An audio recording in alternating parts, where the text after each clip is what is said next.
This next section is about mapping and indexing your data. To make things interesting, we'll import a real-world dataset of movies and movie ratings. I'll cover the basics of what we're doing in slides so you'll have them for a reference, but you're going to follow along with me and actually import this data into Elasticsearch yourself. Then we'll go over how to insert, update, and delete individual documents in your index, and some of the complexities that can arise when doing this on a busy cluster. We'll also cover different ways Elasticsearch can analyze and tokenize your text data, and talk about data modeling when you're dealing with relational structured data in Elasticsearch. There's a lot to cover, so let's get started. So let's go over how to actually connect to your cluster now that we have it set up running on a virtual machine on your desktop. Now, if you're running an Ubuntu desktop machine that you had lying around, obviously you already know how to connect to that. You just sign in and you go to town. But earlier back in lecture 1, when we set things up in a virtual machine, if you did that, so we signed right into the console on that machine once we started up. And that's not how you would do it in the real world. Typically, you would connect to your cluster or a machine on your cluster using SSH from some remote location. So that's how we're going to do it here as well within this course.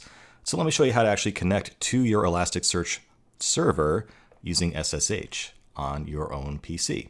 First thing we need to do is log back into our virtual machine and install an OpenSSH server. That does not come pre-installed for us the way that we did it. So that way our machine can talk SSH. Then we need to install some sort of a terminal application on our desktop that we can use to communicate with our virtual machine. So if you're on Mac OS, you already have a terminal application and you can just use it. Just type in the SSH command and the 127.0.0.1 to connect to your local machine that you're running there within your virtual image. But if you're on Windows, Windows does not come with a built-in terminal application. So we'll have to go install something called Putty, P-U-T-T-Y, in order to do that. And that has a nice little side benefit too. It has better support for things like copying and pasting data from your Windows clipboard, as opposed to just logging directly into your machine from the virtual machine. Finally, I'll show you how to actually connect to your so-called cluster, which is really just a single Elasticsearch host running within a virtual machine on your desktop. And we'll just practice that, because we're going to do that every time that we log in and try to do something in this course to your cluster. So let's dive in and see how it all works. So let's get things set up so we can connect to our virtual Elasticsearch server here. Again, if you're just running an Ubuntu desktop system that you had sitting around, you don't need any of this. Obviously, you can already just log into your server already directly. But assuming you're on Mac or PC, follow along here. So start by opening up the Oracle VM VirtualBox application that you downloaded and installed back in Lecture 1. And select the Ubuntu Elasticsearch virtual machine and hit Start to boot that puppy up. Should boot up pretty quickly. Just let it sit back and do its thing until you get a login prompt.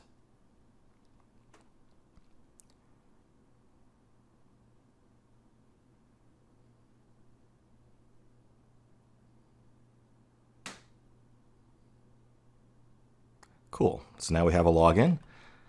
Just type in the login username and password that you set up back in Lecture 1. And we're in. Awesome. Cool. So now to install OpenSSH, we just need to do the following. Sudo apt-get install OpenSSH-server, just like that. And return. We'll need to type in our password again. And that should go and grab everything it needs. Type in Y and then enter, and off it goes.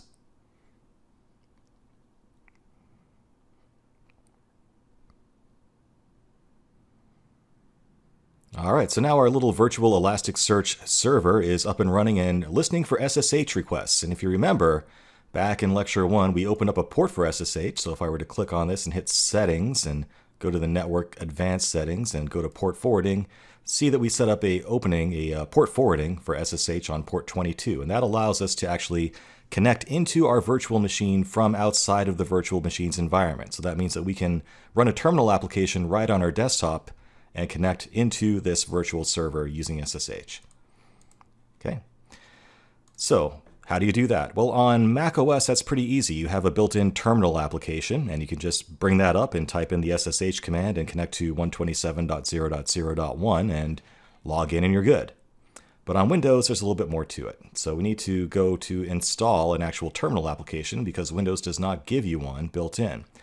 The one that I like to use in this course is called Putty. So just head on over to www.putty.org, and that will take you to this download link here where you can download Putty from. Go ahead and do that. and download the version for your operating system, which is most likely the 64-bit Windows installer. And that just downloads a standard Windows installer. You just double-click it to run it and let it do its thing. I've already done that, and I've already put a shortcut to the PuTTY application in my Start menu down here. So let's go see how to actually use that. All I have to do is click on the PuTTY icon here. And to connect for the first time, you just want to type in for the hostname 127.0.0.1 and leave the default port to 22. Okay? Then hit open and it should prompt you to log in. Now I've already saved this to a profile, so I don't have to keep typing it over and over again. So you can do the same thing by hitting the save button. And I've already set one up here that is configured to use a larger font so you can see it more easily in this course. So I'm going to go ahead and connect to that. You will initially see a security warning. It is okay. It's just saying, hey, I've never seen this host before. Are you sure this is cool? Yes, I'm sure. And there you have it. We have a nice little pretty login prompt from an SSH terminal, FK, and type in whatever your password is.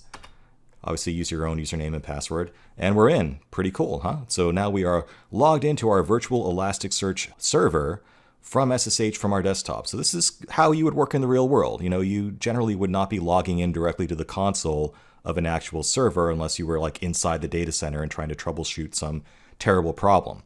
Typically you'll use an SSH client like PuTTY or Terminal or whatever, what have you instead. And that's how we're going to be doing things in this course.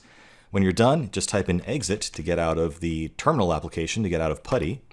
And then you can go to the VirtualBox window here, go to Machine and say ACPI Shutdown to shut that down cleanly.